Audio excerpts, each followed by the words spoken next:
So, my dear friends, the old system is collapsing. But this is an evolutionary moment. And we have to remember that we are moving forward. To do so, we have to shed our old conditioning and our habits.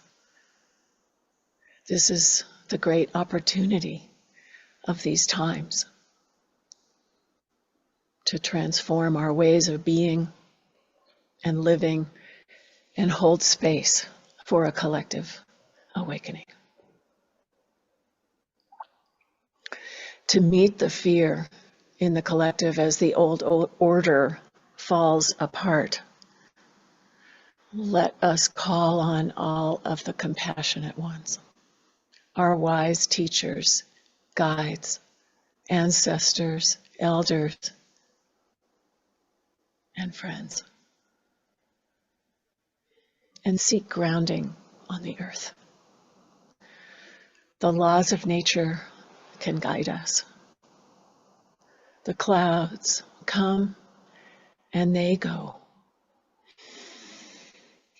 We are in the midst of a collective awakening, a breakdown to break through moment on every level.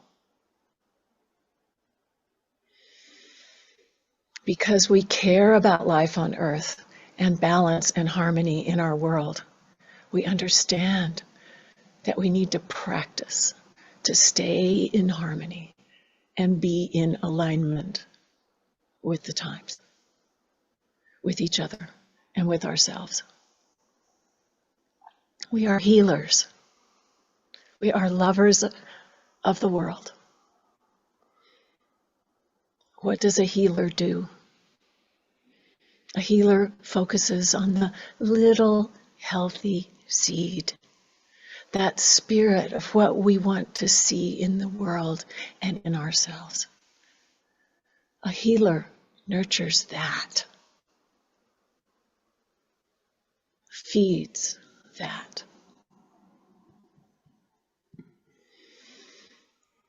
We recognize what is not working, and we put our creative energy into that which helps. We nurture that which is constructive, not destructive, in our actions, in our speech, and in our way of thinking.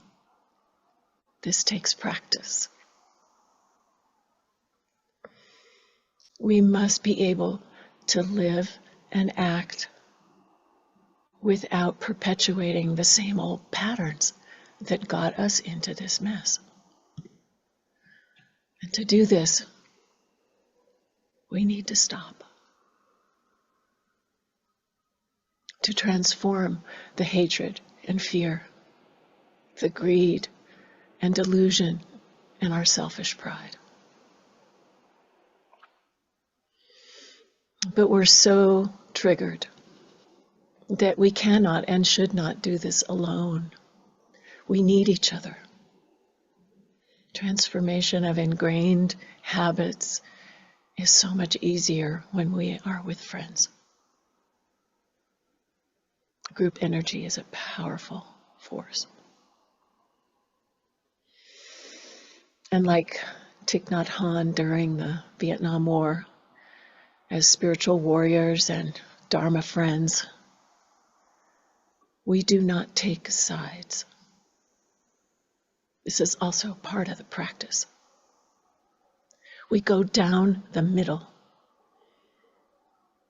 And of course, we can have our personal political opinions, but that's not what we're focused on here.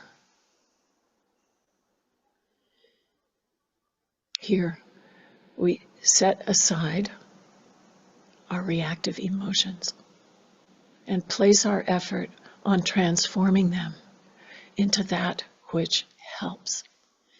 We practice to come back to our true self, unconditioned by the clamor of a polarized and reactive world. Our primary focus as healers, as bodhisattvas in training, is to relieve suffering for all beings, not just some beings. And to do this, of course, we must include ourselves.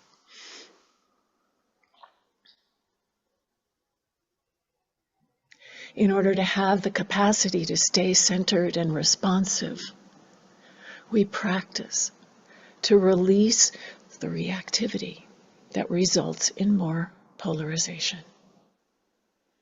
We practice to come back into balance. We practice to see the way of compassion.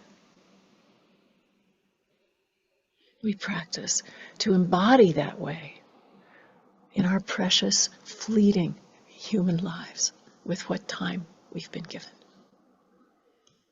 There's enough polarization in the world.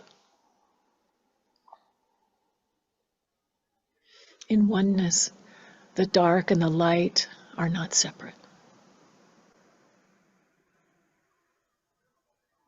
So let's not perpetuate the separation, but recognize what is. Recognize that the shadow will always accompany the light, and how the fertile darkness is under the ground, where the new seeds sprout. Let us come back into balance. Let us seek balance.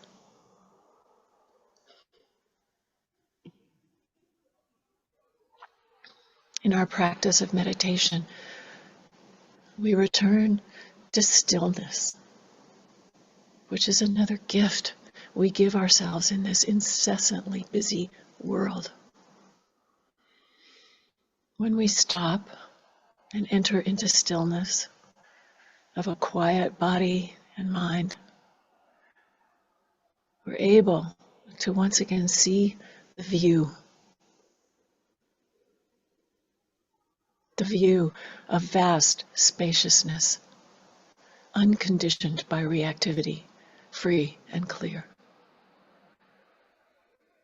And from this experience, we effortlessly, naturally know what is the next step on the path of healing and service.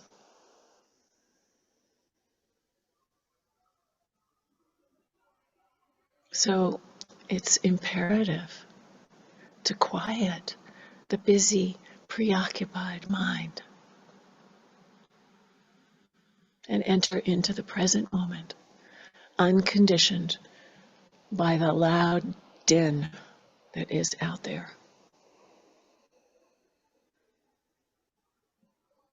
Especially during this month,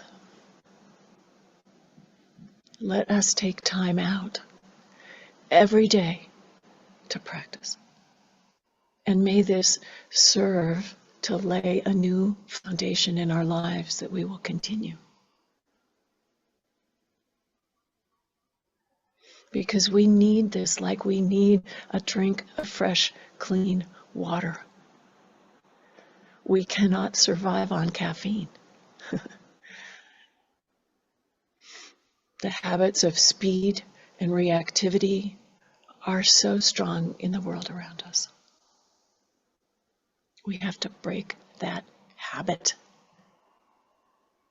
Thich Nhat Hanh said, it's a radical act to stop. So let's be radicals and stop long enough each day to reset the orientation of our lives so that we can be an embodiment of peace.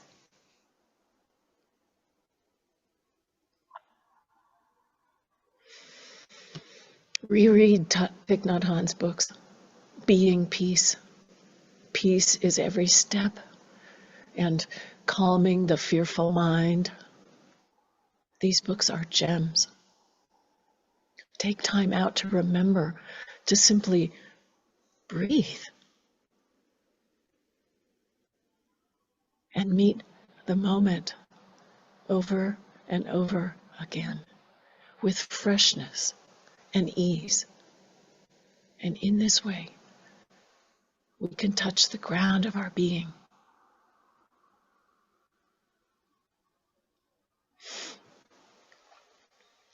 In Tibetan Buddhism, we learn to practice in such a way that we experience that very ground of being. In any form of meditation, we can experience that. But in the Tibetan Buddhist teachings, there's a teaching on rooting ourselves in the ground, which is also the view. And from this ground, we can easily find the path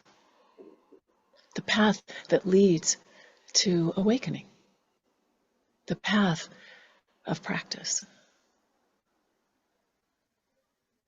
the practice of understanding, of kindness, of love, the path of healing.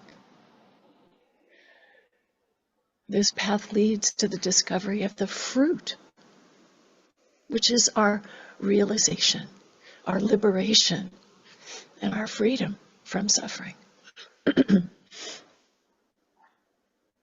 This fruit, excuse me, this fruit contains many fresh seeds, many new seeds inside of it. It's nutritious, and it will feed us with wisdom and compassion.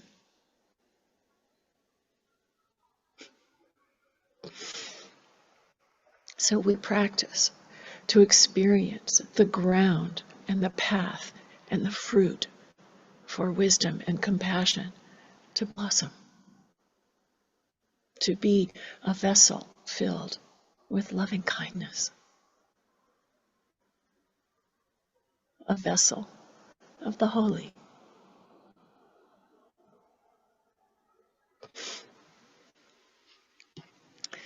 And as we become aware of our condition and cultivate these intentions, every time we realize that we have strayed from the path, we come back by simply taking another conscious breath. That's all it takes. And in so doing, we recognize and we return and we rest.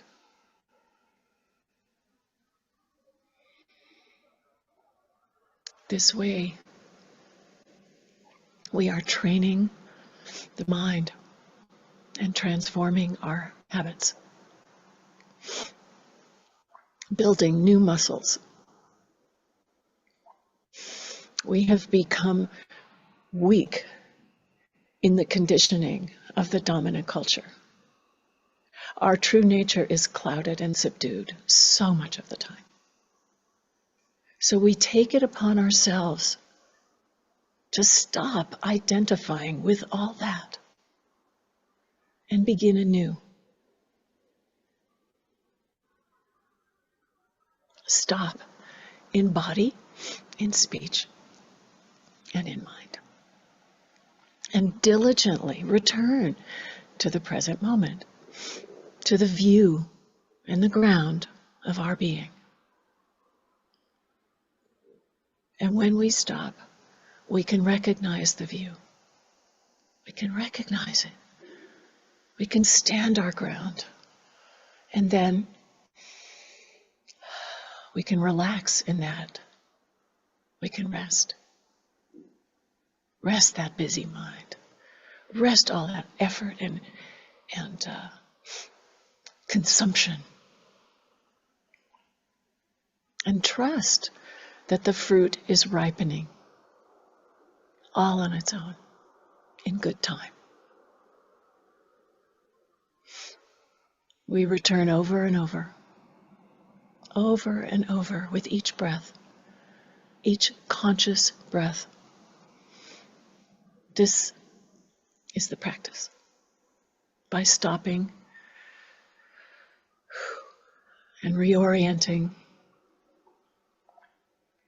we are ending the ways we contribute to the suffering of samsara, of cyclic existence, that round and round we go, never getting anywhere. But when we stop and come back, we reorient. We disengage from that which keeps us unconscious and going around and around.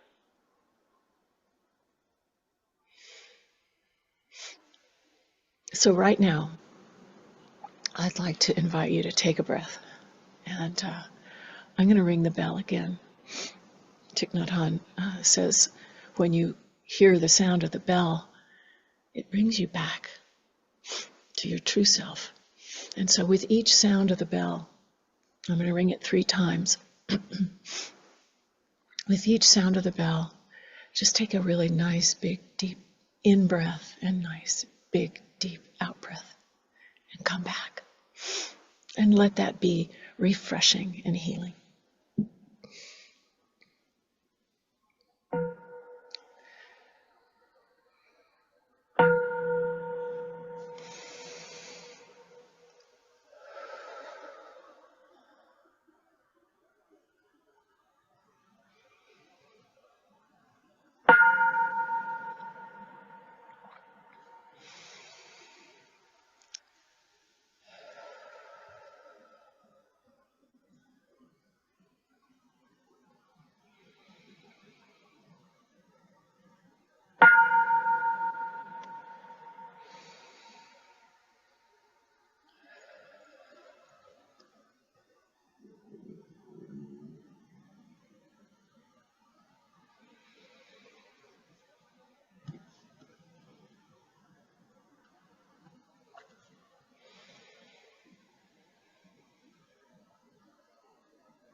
Sometimes it seems a little simplistic that that's all it takes.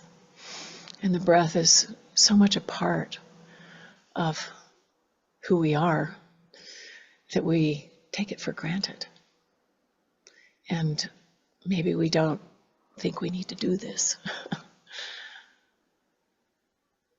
But it's so helpful when we can breathe with awareness and let the thoughts and the lists and the preoccupations rest for just a moment.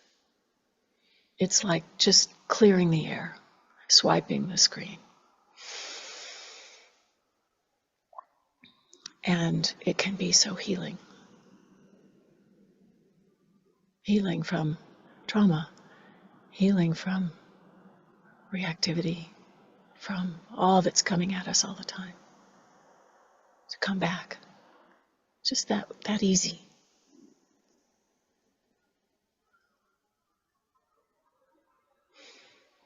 The collective is running all the time. So how many are we today? 47 of us.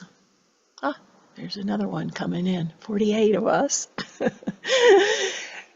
can stop in this radical simple way, and return to our true self and relax that reactive state of being. Imagine the ripples out. And we know there's a lot more than 48 of us who are hearing this call.